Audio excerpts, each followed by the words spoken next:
우리는 지난주에 이어서 계속해서 우리 요한계시록을 살펴보고 있습니다. 요한계시록은 예수님의 사랑하는 제자 요한이 밤모습에 유배되어 있을 때 하나님께서 환상으로 만나 주셨던 것을 기록한 것입니다. 그래서 이것을 갖다가 계시 또는 묵시라고 이야기합니다. 요한은 1장 1절에서 이렇게 말하고 있습니다. 예수 그리스도의 계시라. 예수 그리스도의 계시라고 표현하고 있습니다. 계시라는 것은 알 수 없는 것을 드러내 보여준다는 것이 계시라는 뜻입니다. 그런데 예수 그리스도의 계시라고 말하고 있습니다. 다시 말하면 예수님이 주신 계시 또는 예수님을 보여주는 계시라고 이해하면 될 것 같습니다. 예수님이 주신 계시라는 것은 예수님께서 친히 비밀스러운 것을 우리에게 알려주시고 보여주신다는 것입니다. 그리고 예수님을 보여주는 계시라는 것은 바로 숨겨져 있는 예수 그리스도의 그 비밀스럽고 또 신비스러움을 보여준다는 뜻입니다. 그러니까 예수님께서 친히 예수님의 자신의 그 비밀스럽고 신비스러움을 보여준 것이 바로 요한계시록입니다. 그리고 1장 3절에서는 이렇게 말하고 있습니다. 이 예언의 말씀을, 다시 말하면 계시록은 예언의 말씀이라고 말하고 있습니다. 예언서는 자기 백성들이 위기 상황이나 또는 잘못한 길을 갈 때에 하나님께서 자신들의 백성에게 경고나 또는 위로를 주시기 위해 예언자를 통해서 말씀하시는 것이 바로 예언서입니다. 요한계시록은 자신의 백성들이 아닌 교회들에게 주시는 예언서입니다. 어떤 교회들은 부와 풍요로 인해서 무관심해졌고 어떤 교회들은 그것으로 인해서 도덕적으로 타락해 버렸습니다. 그럼에도 불구하고 여전히 예수님께 신실한 교회들도 있었습니다. 그런데 그들은 세상으로부터 핍박을 당하고 또 따돌림을 당하고 괴롭힘을 당했습니다. 요한계시록은 교회들에게 칭찬과 격려 또 위로와 함께 회개를 촉구하고 있습니다. 또 심판과 재림에 대한 내용도 담겨 있습니다. 그리고 핵심 내용은 교회의 회복입니다. 구약은 성전 중심이었고 신약은 바로 교회 중심으로 일하시고 계심을 말해주고 있는 것입니다. 그리고 1장 4절에서는 이렇게 말하고 있습니다. 요한은 아시아에 있는 7 교회에게 편지하노니. 여기서 말하는 7 교회는 실제로 밤모섬에서 가까이 있는 지금의 터키 지역, 실제 존재하는 7 교회를 이야기합니다. 요한계시록에서는 7이라는 숫자를 많이 사용하고 있습니다. 7별, 7 금초대, 또 7 나팔, 7 인, 7 대접, 이렇게 7이라는 숫자를 많이 사용합니다. 태초에 천지를 창조하실 때 하나님께서는 천지를 며칠 동안 창조하셨습니까? 6일 동안 창조하셨습니다. 그리고 7일째 안식하셨습니다. 창조에서 하나님께서는 6일 창조로 끝난 것이 아니라 7일 창조로 마무리를 하셨다는 것입니다. 7이라는 숫자는 성경에서는 하나님의 수이고 완전한 수이고 온전한 수이고 충만한 수입니다. 그래서 우리가 천지 창조를 6일 창조라고 하지 않고 7일 창조라고 부릅니다. 계시록에서 얘기하는 이 7 교회는 세상의 모든 교회를 총칭해서 부르고 있는 것입니다. 다시 말하면 세상의 모든 교회를 대표하는 대표성을 띠고 있습니다. 또 모든 시대, 모든 교회를 상징하는 상징성을 띠고 있습니다. 그 당시 교회뿐만 아니라 오늘 우리들의 교회도 포함되어 있습니다. 그러니까 7 교회에게 주시는 말씀은 오늘 우리 교회에게 주시는 말씀이고 또 오늘 우리에게 주시는 하나님의 말씀으로 받아야 한다는 것입니다. 요한계시록은 편지 형태로 두루마리에 있어서 7 교회에게 보냈습니다. 그런데 각각의 교회에 맞게 각각의 교회에게 다른 내용으로 써서 보낸 것이 아니라 한 두루마리를 7 교회의 모든 내용을 담아서 에베소 교회에 보내면 에베소 교회에서 그것을 읽고 같이 묵상하고 또 그것을 스무나 교회에게 보내고 또 스무나 교회는 다시 그것을 두아디라 교회에게 보내고 이렇게 계속해서 돌려보았던 것이 회람적인 편지 내용이었습니다. 그리고 이 두루마리를 다시 기록해서 다른 교회로 또 다른 교회로 오늘 우리가 보는 이 성경으로 이렇게 기록이 되었습니다. 2장 1절 말씀입니다. 함께 읽겠습니다. 에베소 교회의 사자에게 편지하라. 오른손에 있는 7별을 붙잡고 7 금초대 사이를 거니시는 이가 제일 먼저 에베소 교회에게 편지를 보냅니다. 누가 보냅니까? 요한이 보냈습니다. 그런데 중요한 것은 누가 보내라고 하셨다는 것입니다. 그리고 누구의 말을 기록해서 보내라고 하셨다는 것입니다. 바로 오른손에 7별을 붙잡고 있는 분입니다. 그리고 7 금촛대 사이를 거니시는 분입니다. 7별과 7 금촛대가 잘 이해가 되지 않는다면 우리 1장 20절 말씀을 보면 잘 나와 있습니다. 내가 본 것은 내 오른손에 7별의 비밀과 또 7 금촛대라. 7별은 7 교회의 사자요 7 촛대는 7 교회니라. 7별은 7 교회의 사자입니다. 그리고 7 촛대는 바로 7 교회를 상징합니다. 그러니까 그리스도께서 7 교회의 사자를 꽉 붙잡고 계시다는 것입니다. 그리고 7 교회 가운데 거니시고 계시고 7 교회 가운데 하나님께서 임재해 계신다는 뜻입니다. 7 교회는 어느 교회를 이야기합니까? 세상에 있는 모든 교회를 통칭해서 말씀하고 있습니다. 모든 교회는 주님의 피값으로 세운 바로 주님의 교회이기 때문입니다. 그래서 교회와 성도는 사람의 뜻에 따라 사는 것이 아니라 바로 예수 그리스도의 뜻에 따라 살아가야 합니다. 그래서 1장 3절에서는 아까 보았지만 이렇게 말하고 있습니다. 이 예언의 말씀을 읽는 자와 듣는 자와 그 가운데 기록된 것을 지키는 자는 복이 있나니라고 말하고 있습니다. 제일 먼저 보낸 에베소 교회는 어떤 지역이었습니까? 특히 서부 지역의 가장 큰 도시였습니다. 상업 지역이었고 또 항구 도시였습니다. 그만큼 사람들이 많았고 부유했던 지역입니다. 특히 주목받는 것은 이곳에 아데미 신전이 있는 우상의 도시였습니다. 그래서 사도 바울은 2년 6개월 동안 두란노 성원에서 말씀을 열심히 가르쳤고 또 그리고 사도 요한도 밤모섬에서 유배에 풀려나서 바로 이곳 에베소 교회에서 마지막 사역을 하셨던 것입니다. 먼저 에베소 교회에 대한 칭찬을 말씀하고 있습니다. 2절 3절입니다.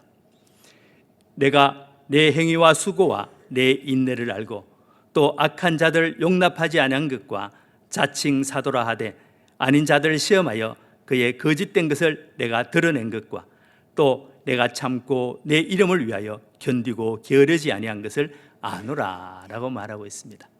먼저 어떻게 합니까? 주님께서 너무 잘하고 있다, 수고하고 있다 칭찬하고 있습니다.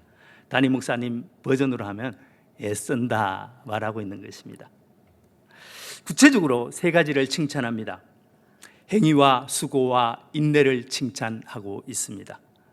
바울은 회심한 이후에 그의 온 일생을 그는 이방인 선교를 위해서 드려졌습니다. 그 중에서 가장 오랫동안 가장 많은 사랑으로 복음을 전했던 곳이 바로 에베소였습니다. 사도행전 20장 31절에 보면 이렇게 나와 있습니다. 그러므로 여러분이 일깨어 내가 3년이나 밤낮 쉬지 않고 눈물로 각 사람을 훈계하던 것을 기억하라. 바울이 이 에베소에서 3년 동안 머물면서 눈물로 말씀을 가르쳤고 또 그 결과 많은 기적과 이적을 경험하게 됩니다. 특히 마술하는 사람들의 책을 불사르고 우상을 태우는 놀라운 일이 이 지역에서 일어났습니다. 그래서 아데미 신전에서 소동이 일어나기도 했습니다. 에베소 교회는 수고를 많이 한 교회입니다. 주님을 위해서 인내도 한 교회였습니다. 에베소 교회는 말씀으로 충만한 교회였습니다. 주님을 위해서 인내했고 또 늘 말씀 앞에 그들은 말씀으로 살아내려고 몸부림쳤고 또 말씀을 가지고 삶 속에서 그들의 삶 속에서 능력을 경험하는 것을 경험했던 것입니다. 그렇기에 이들은 영적인 분별력이 있었습니다. 이들은 악한 자들을 용납하지 아니했고 사도가 아닌 사람들을 철저하게 말씀으로 분별하며 거짓된 것을 들추어내기도 했습니다. 에베소 교회에서는 늘 성경에서 벗어나는 말을 하는 것은 통하지 않을 정도로 말씀으로 충만한 교회였습니다. 그뿐 아니라 에베소 교회는 예수님의 이름을 위하여 어떠한 아픔도 견디면서 게으르지 않는 교회였습니다. 사도 바울의 영향을 받아 말씀이 충만했고 교리적으로도 흠잡을 데가 없었습니다. 부지런했고 또 예수님의 이름을 위하여 인내할 줄 아는 교회였습니다. 여기까지는 에베소 교회의 훌륭한 하나님의 칭찬이었습니다. 하지만 예수님께서 이런 에베소 교회에게 책망하는 것이 있었습니다. 4절, 5절입니다. 우리 같이 한번 읽겠습니다. 시작. 것이나니 너의 처음 사랑을 버렸느니라. 그러므로 어디서 떨어졌는지를 생각하고 회개하여 처음 행위를 가지라. 만일 그리하지 아니하고 회개하지 아니하면 내가 내게 가서 내 촛대를 그 자리에서 옮기리라. 하나님께서 책망하시는 것이 바로 처음 사랑을 버렸다는 것입니다. 그러니까 너희들은 뭐죠? 회개하고 돌이키라는 것입니다. 그렇지 않으면 예수님께서 촛대를 옮기시겠다는 무서운 말씀을 하시고 계십니다. 처음 사랑을 잃어버렸다는 것은 무엇입니까?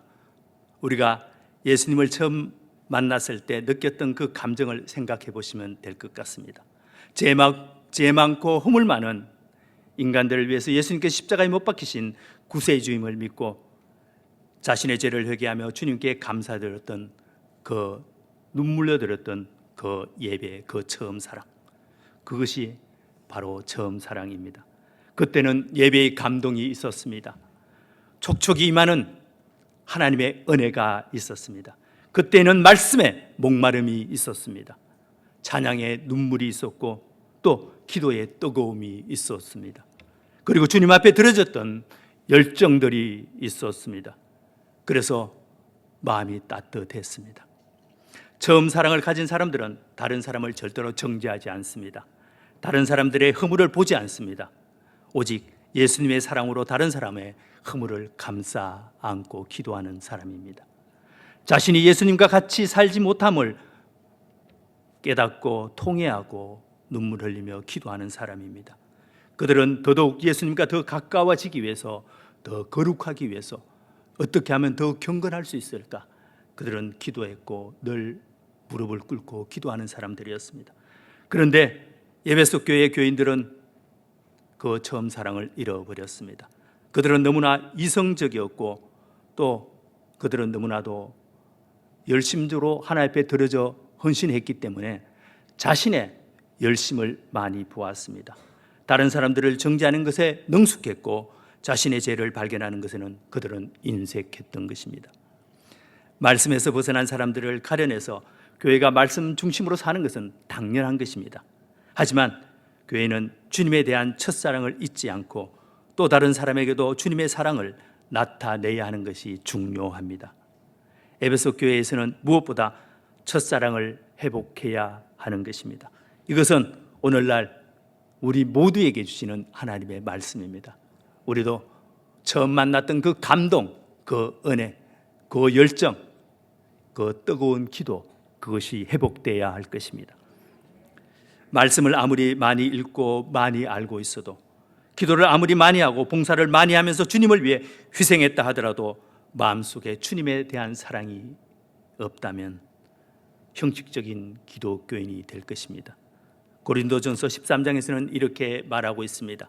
내가 사람의 방언과 천사의 말을 한다 할지라도 사랑이 없으면 소리나는 구리와 울리는 꽹과리가 되고, 내가 예언하는 능력이 있어 모든 비밀과 모든 지식을 알고 또 산을 옮길 만한 모든 믿음이 있을지라도 사랑이 없으면 내가 아무것도 아니요. 내가 내게 있는 모든 것으로 구제하고 또 내 몸을 불사르게 내줄지라도 사랑이 없으면 내게 아무 유익도 없느니라. 아무리 많은 일을 하고 대단한 믿음을 가졌다 할지라도 사랑이 없으면 아무것도 아니라고 말하고 있습니다. 그래서 예수님은 베드로에게 다시 사명을 불어넣어 줄 때, 너 능력이 있니? 너 각오가 되었니? 너 준비가 되었냐고 말하지 않았습니다. 너 나 사랑하니? 라고 사랑을 물었던 것입니다. 그리고 내 양을 먹이라고 말씀하셨습니다. 우리는 성경 지식이나 기도의 양에 의해서 우리 자신을 의인으로 생각하고 다른 사람을 죄인으로 평가할 수 있습니다.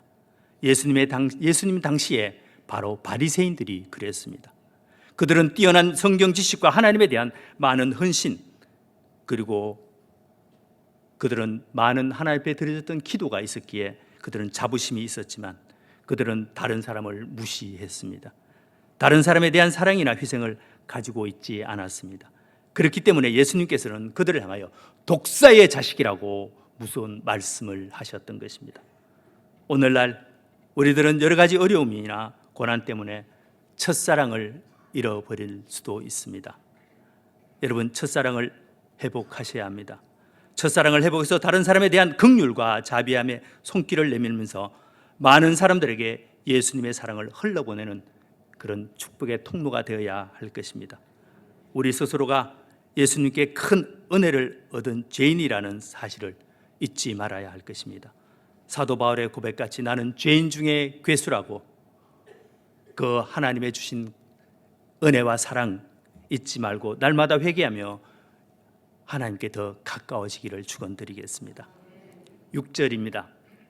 오직 내게 이것이 있으니 내가 니골라 당의 행위를 미워하는도다. 나도 이것을 미워하는다. 에베소 교회는 니골라 당을 미워했습니다. 단호하게 배척했던 것입니다. 니골라 당은 소아시아 교회 가운데 있는 세력이 가장 큰 이단 집단이었습니다. 니골라 당에 대한 분별이 어려웠던 이유는 사도행전 당시에 7집사 가운데 니골라가 있었기 때문입니다. 그가 많은 사람들에게 자기 편으로 모아서 당을 만들었던 것입니다. 니골라는 구약의 발람 선지자와 같은 역할을 했던 사람입니다. 교인들에게 성경을 왜곡되게 가르쳤고 영적인 음행을 적당히 타협하며 합리화하였습니다. 니골라 당은 황제 숭배 사상과 아데미 여신 숭배를 받아들이며 세상과 적당히 타협했던 것입니다. 니골라 당은 다른 말로 하면 영지주의라고 말할 수 있습니다. 영지주의는 물질과 육체는 악하고 영은 선하기 때문에 육체의 방종이나 죄된 행위는 영의 구원에 아무런 영향을 미치지 않는다고 그들은 가르쳤습니다. 니골라 당의 행위는 예수님께서 미워한다고 분명히 말씀하셨습니다. 오늘날 많은 이단이 있습니다. 그들을 우리는 배척해야 할 것입니다. 또 세상에 많은 가치관도 있습니다. 그 가치관에 우리가 현혹되면 안 됩니다. 세계 평화와 종교적 화목을 목적으로 한다는 종교 통합운동, 주님의 말씀을 완전히 모독하고 우롱하는 것이며 이것은 상상할 수 없는 배교 행위입니다.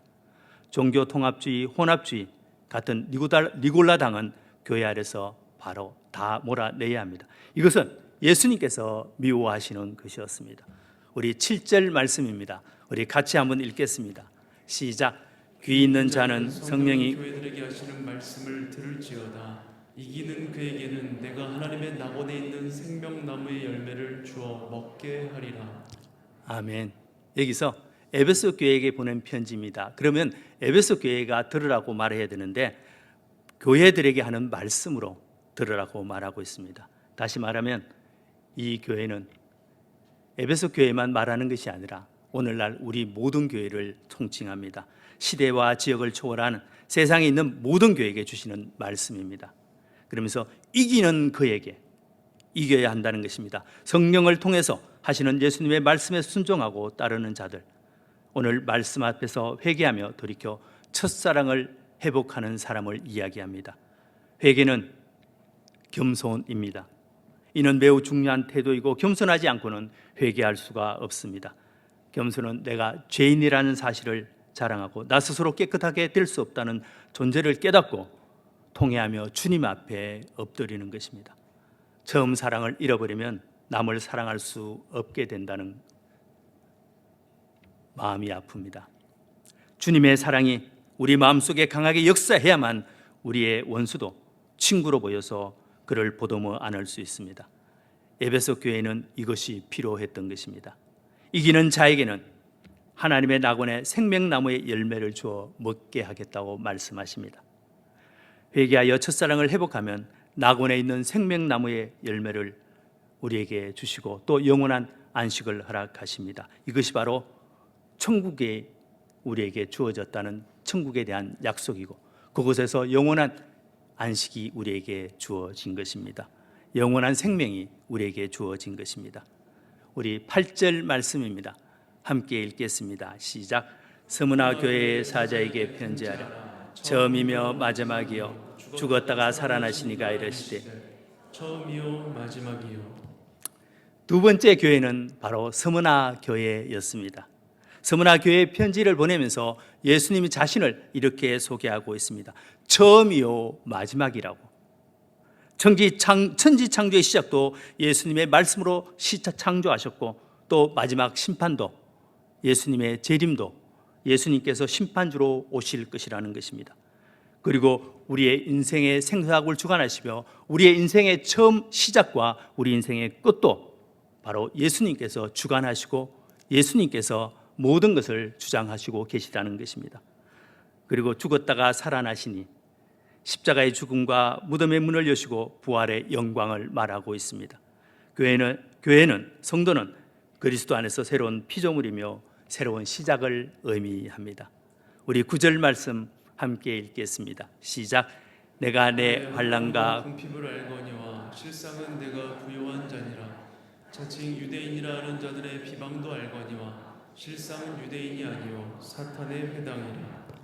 내가 내 환난과 궁핍을 알거니와, 예수님께서는 환난과 궁핍을 안다고 말씀하시고 있습니다. 여기서 안다는 것은 지식적으로 아는 것을 의미하지 않습니다. 우리가 윤석열 대통령을 여러분 다 아시고 계시죠? 그런데 여러분 윤석열 대통령을 잘 아시고 계십니까? 우리는 윤석열 대통령을 잘 안다고는 말하지 못할 것입니다. 잘 안다는 것은 그의 성격과 인품, 그의 고민과 아픔과 또 생각과 가치관을 통해서 함께 공유했다는 것입니다. 마리아가 처녀로 예수님을 잉태했습니다. 천사가 마리아에게 너는 잉태하여 아들을 낳을 것이라 이름을 예수라 하라 말씀하셨습니다. 마리아가 이렇게 말했습니다. 나는 남자를 알지 못하는데 어찌 이 일이 나에게 있을 수 있습니까? 여기서 말하는 알지 못한다는 것은 단순히 지식적으로 남자를 모른다는 것을 의미하지 않습니다. 남자와 관계를 하지 않았다는 뜻입니다. 예수님께서 내 환난과 궁핍을 아신다는 것은 그저 천국에서 이 땅에 우리의 힘든 인생을 보시고 안다는 뜻이 아닙니다. 우리의 아픔 속에, 우리의 눈물 속에 함께 하시고 계시다는 뜻입니다. 내가 너를 고아처럼 버려두지 않겠다고 말씀하시며 우리의 삶의 현장에, 우리의 문제 속에 하나님께서 함께 하시고 계시다는 것입니다. 내가 세상 끝날까지 너희와 함께 하신다고, 바로 임마누엘의 하나님으로 하나님은 우리와 함께 하시는 것입니다. 이사야 44장 2절에 내가 물 가운데 지날 때에 내가 너와 함께 할 것이라. 강을 건널 때에 물이 너를 침몰하지 못할 것이며 내가 불 가운데 지날 때에도 타지도 아니할 것이요 불꽃이 너를 사르지 못하리라. 너가 아파할 때 나도 아파했고 너가 슬퍼할 때 나도 슬퍼했다고 말씀하시고 계십니다. 우리의 아픔 가운데, 우리의 눈물 가운데, 우리의 문제 가운데 지금도 하나님은 함께 하시고 계십니다. 그래서 주님은 말씀하십니다. 실상은 너가 부요한 자라고. 왜요? 눈에 보이는 것은 절망입니다. 눈에 보이는 것은 환난입니다. 눈에 보이는 것은 궁핍입니다. 그런데 실상은 부요한 자라고 말씀하시고 계십니다. 우리의 인생의 시작과 끝이 되시며 우리의 인생 모든 부분을 주관하는 분이 바로 예수님이시기 때문입니다. 그분이 우리를 보시는 시각은 바로 부요한 자입니다. 예수님께서 우리에게 너는 존귀한 자라고 말씀하시는 것입니다. 그분이 보니까 우리는 바로 행복자입니다. 지금의 끝이 아니기 때문입니다. 주님은 우리의 인생의 끝을 섭리하시고 계시기 때문입니다. 그런데 세상이 보기에는 우리는 초라해 보입니다. 세상은 이야기합니다. 그래서 돈을 벌겠냐고, 그래서 노후 준비는 어떻게 하겠냐고. 세상은 이야기합니다. 왜 바보같이 사냐고, 즐기자고 이야기합니다. 그런데 우리가 보기에 우리도 바보 같아 보입니다. 우리가 보기에도 우리는 초라해 보입니다. 그런데 주님은 말씀하십니다. 실상은 그것은 유대인이요 사탄의 회당이라 말씀합니다. 세상 앞에서 나는 초라합니까? 바보 같아 보입니까? 이것은 사단이 주는 생각이라는 것입니다. 세상 앞에서의 나가 아니라 하나님 앞에서의 나여야 합니다. 하나님은 이사야에서 이렇게 말하고 있습니다. 두려워 말라, 내가 너와 함께함이라. 놀라지 말라, 나는 내 하나님이 됨이라. 내가 너를 굳세게 하리라. 참으로 너를 도와주리라. 참으로 나의 의로운 오른손으로 너를 붙들리라고 말하고 있습니다. 여러분, 세상을 바라보면 두려움이 밀려옵니다. 바보 같아 보입니다. 그런데 하나님을 바라보면 두려움이 아니라 바로 놀라게 될 것입니다. 왜요? 하나님이 나의 하나님이 되시기 때문입니다. 천지를 창조하시고 우리 인생의 생사복을 중화하시는 그 하나님이 나를 도와주시고 계시기 때문입니다. 그 하나님의 오른손으로 나를 붙들어 주시고 계시기 때문이긴 합니다. 지금의 부족함 앞에서, 지금의 고난 앞에서 우리는 하나님의 섭리와 은혜를 경험해야 합니다. 그렇지 않고는 절대로 실상은 부유한 자라는 이 말이 우리에게 실감으로 느껴지지 않을 것입니다. 주님 앞에 여러분 다 내려놓아 보십시오. 주님 앞에 나 아무것도 할 수 없습니다, 주님 도와주십시오, 그렇게 고백할 때 주님은 바로 나의 위로자가 되십니다. 나의 방패가 되십니다. 그럴 때 우리의 고백이 정말 주님은 나의 위로자십니다, 정말 주님은 나의 방패이십니다, 나의 산성입니다, 그렇게 고백하게 될 것입니다. 오히려 나의 부족이 하나님의 능력임을 여러분 고백하게 될 것입니다. 송명의 시인은 공평한 하나님이라고 고백했습니다. 그는 내성마비였습니다. 그는 공부도 하지 못했습니다. 세상 사람들이 볼 때에는 그는 초라했습니다. 아니면 그는 저주받은 인생 같았습니다. 그가 자기 자신을 노래할 때 나 남들이 가진 건강 없고 남들이 가진 지식 없고 남들이 가진 재물 없지만 나 남에게 없는 것이 나에게 있다고 고백했습니다. 남들이 보지 못한 하나님을 보았고 남들이 듣지 못한 하나님의 음성을 들었고 남들이 경험하지 못한 하나님의 사랑을 경험해 보니까 그가 고백하기를 하나님은 공평하십니다 라고 고백했습니다. 고난 앞에서 하나님의 위로를 여러분 경험하셔야 합니다. 부족과 궁핍 안에서 우리는 하나님의 은혜를 여러분 경험하셔야 합니다. 고난이 고난으로 끝나서는 안 됩니다. 아픔이 아픔으로 끝나서는 절대로 안 된다는 것입니다. 무에서 유를 창조하시고 절망에서 소망을 주시는 그분을 우리는 만나야 한다는 것입니다. 그럴 때 주님은 나의 하나님이십니다, 나의 소망이십니다, 나의 기쁨입니다 고백하게 될 것입니다. 그럴 때 나는 여호와 보시기에 존귀한 자라고 여러분 입술로 고백하게 될 것입니다. 나의 삶의 현장에 하나님의 섭리가 담겨 있음을 알게 될 것입니다.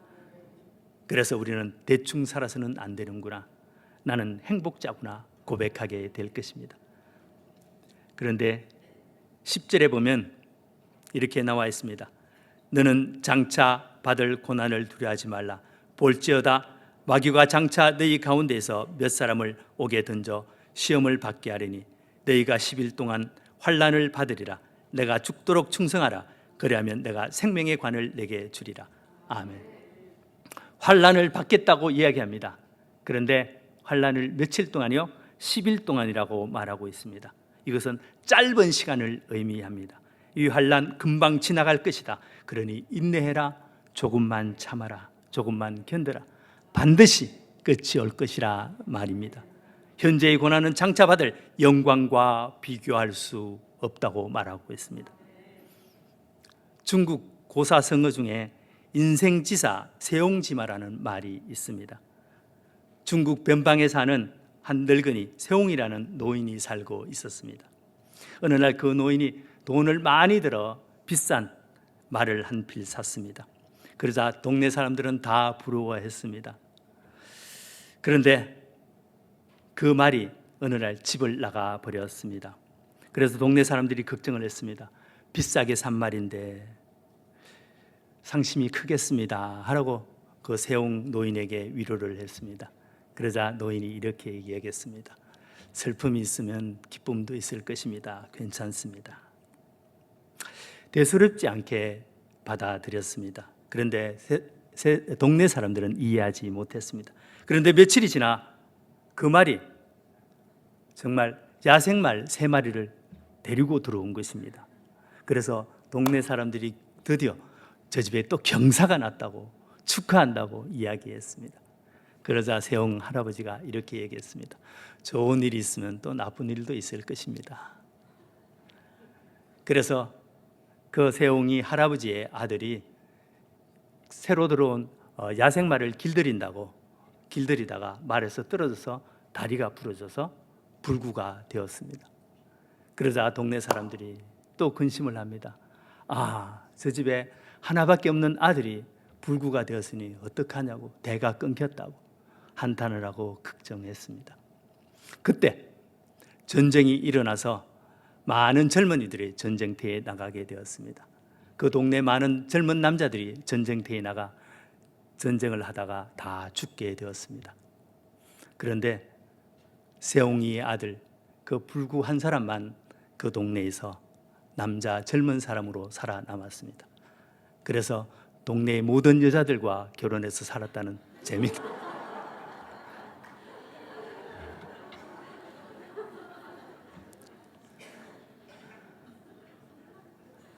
우리는 인생을 끊어서 봅니다. 지금의 문제만 본다는 것입니다. 그런데 하나님은 우리 인생을 통으로 보고 있습니다. 처음과 끝을 다 보고 계시는 것입니다. 우리는 지금 문제 앞에 울 수밖에 없습니다. 왜죠? 그 다음을 볼 수 있는 눈이 없기 때문입니다. 그런데 주님께서 보시는 눈은 좀 다릅니다. 왜죠? 그 다음을 보시고 그 다음을 섭리하시고 그 다음을 알고 계시기 때문입니다. 그래서 주님은 여유가 있습니다. 지금의 고난 앞에 우리는 그 다음을 볼 수 없게 울 수밖에 없지만 주님은 괜찮다, 조금만 견디라고 말합니다. 왜요? 그 다음을 알고 계시기 때문입니다. 또 반대로 때로는 우리가 너무 잘되고 평안하여 모든 것이 내 마음대로 될 것 같은 교만함이 들 때도 주님은 그 다음을 보시고 계시기 때문에 겸손해라, 돌이켜라 하시며 안타까워 하시는 것입니다. 우리는 지금의 문제만 보이지만 하나님은 우리의 처음과 끝을 다 보고 계십니다. 지금의 고난, 지금의 문제 안에 그저 고난만 주시는 것이 아니라 바로 그 문제 안에 하나님의 뜻과 섭리가 담겨 있다는 것입니다. 지금의 문제를, 지금의 고난을 영적으로 극복하거라면 하나님이 담아놓은 축복이, 하나님이 주시는 그 섭리가 무엇인지를 알게 될 것입니다. 바로 이것이 실상입니다. 이것은 고난을 통해서 하나님의 위로와 축복을 경험해 본 자만이 알 수 있습니다. 그리고 지나고 보면 가장 힘들고 가장 아팠던, 가장 공고했던 그 시기가 오히려 행복한 시기였다고 고백하게 될 것입니다. 그 문제 안에서, 그 아픔 안에서 하나님의 위로와 하나님의 은혜를 경험했기 때문입니다. 예전에 웨밍에이의 노인과 바다를 패러디한 광고 영상이 있었습니다. 신구 노인, 노인이 큰 배에다가 더 큰 개를 한 마리 잡아서 항구로 들어오는 장면, 혹시 여러분 기억하십니까? 오래된 이거 광고 영상인데 이거 모르는 사람은 아마 신세대일 것입니다. 이 광고를 보면서 그 대사가 니들이 개맛을 알아. 그런데 저는 이렇게 들렸습니다. 니들이 인생을 알아? 산전수전 다 겪어본 사람만이 인생을 논할 수 있습니다. 다시 말해서 아픔과 눈물을 통해서 인생의 그 맛을 알 수 있다는 것입니다. 저는 이렇게 여러분에게 말하고 싶습니다. 여러분이 하나님을 알아? 안다는 것은 지식적으로 아는 것이 아니라 경험적으로 아는 것입니다. 우리에게 고난은 하나님을 만나는 곳입니다. 문제 가운데, 고난 가운데 하나님을 만난다면 우리의 아픔은 하나님의 위로를 경험하는 여러분 복이 될 것입니다. 우리의 눈물은 하나님의 임재를 느끼며 하나님의 주시는 그 평안과 기쁨을 경험하는 축복이 될 것이라는 것입니다. 우리의 절망은 오히려 하나님 안에서 새로운 시작임을 여러분 경험하게 될 것입니다. 그래서 욥이 고백하기를 그가 나를 단련하신 후에는 내가 정금같이 나아가리라고 말하고 있습니다. 내가 죽도록 충성하라. 그리하면 생명의 멸류관을 내게 주리라. 죽도록 충성하라는 말은 육신의 생명을 빼앗기는 한이 있더라도 충성하라는 이야기입니다. 죽음까지 두려워하지 말고 충성하라고 말하고 있는 것입니다. 그분은 죽음을 이기신 분이기 때문입니다. 오늘 본문 8절에서 예수님은 자신을 소개할 때 죽었다가 살아나신이라고 표현했습니다. 예수님께서는 십자가에서 죽음을 당했지만 결국에는 죽음의 권세를 깨뜨리고 부활하시고 어제나 오늘도 영원토록 살아 계시는 분이기 때문입니다. 마태복음 10장에서는 몸은 죽여도 영혼은 능히 죽이지 못하는 자들을 두려워하지 말고 오직 몸과 영혼을 능히 지옥에 멸하는 자를 두려워하라고 말하고 있습니다. 그래서 육신의 죽음을 우리는 두려워할 필요가 없습니다. 육신의 죽음이 우리에게 올 수 있을지라도 우리는 충성해야 한다는 것입니다. 그리하면 주님은 오히려 새하늘과 새 땅에서 영원히 거하실 수 있는 생명의 면류관을 우리에게 예비하셨고 우리에게 축복으로 주신다는 것입니다. 11절입니다. 우리 같이 한번 읽겠습니다.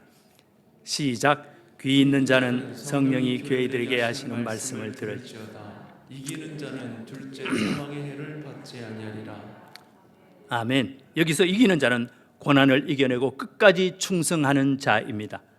이기는 자는 둘째 사망의 해를 받지 아니하리라. 둘째 사망은 바로 지옥불의 심판입니다. 심판을 면제받고 의의 면류관을 받아 누리며 천국에서 영원한 안식을 누리게 될 것이라는 것입니다. 이기는 자에게 주는 상급, 우리 7절에서는 에베소교회 주시는 말씀에서는 뭐라고 했습니까? 천국에서 생명나무의 열매를 먹으며 영원한 생명이 주어진다고, 우리에게 상급으로 주어진다고 말씀하셨습니다. 오늘 11절에서는 서문화 교회에 주시는 말씀에서는 둘째 사망의 해를 받지 아니라고 말하고 있습니다. 지옥불의 심판을 면제받고 천국에서 의의 면류관을 받아 영원한 생명을 누리는 바로 상급입니다. 두 경우 똑같은 말씀입니다. 그런데 확실하게 알 수 있는 것이 있습니다. 그것은 바로 천국과 지옥이 반드시 있다는 것입니다. 그런데 누군가는 둘째 사망, 그 지옥불의 심판을 받을 것이라는 것입니다. 우리는 천국의 삶을 약속받았고 그 천국의 삶을 누리게 될 것입니다. 하지만 누군가는 지옥불에 던져질 것입니다. 우리는 알고 있습니다. 우리는 또 믿고 있습니다. 그렇다면 그 천국과 지옥을 전해야 하지 않을까요? 그것이 바로 생명이기 때문입니다. 이 땅이 끝이 아니라 영원한 천국이 있다는 것을 알고 있다면 반드시 우리는 전해야 한다는 것입니다. 그런데 왜 우리는 전하는 것을 두려워할까요? 거절당할까 봐 두렵습니까? 아니면 핍박받을까 봐 두렵습니까? 오늘 말씀에서는 이기는 자는 주님을 위해서, 복음을 위하여 핍박을 기꺼이 받는 사람입니다. 두려워하는 자가 아니라, 피하는 자가 아니라 견디는 자입니다. 무엇을 위해서요? 예수 그리스도의 복음을 위해서입니다. 바로 우리는 이기는 자가 되어야 합니다. 우리는 두려움을 이기고 복음을 전해야 한다는 것입니다. 영원한 생명이기 때문입니다. 우리는 둘째 사망, 그 지옥불의 심판을 알기 때문입니다. 우리 이제 이런 양 전도 찾기 주일이 10일 남았습니다. 여러분, 누구를 위해 기도하고 계십니까? 우리 만나서 꼭 전해야 합니다. 이 전하는 이 복음이 오늘 전하는 것으로 끝나는 것이 아니라 바로 천국에서 오늘 전한 그 복음, 그 받은 영혼이 반드시 우리에게 감사하다고, 당신이 전한 그 복음 때문에 내가 천국에 왔노라고, 우리 천국에서 함께 눈물을 흘리며 감격하며 하나님을 예배할 날을 기대해 봅시다. 우리 찬양하며 기도하겠습니다.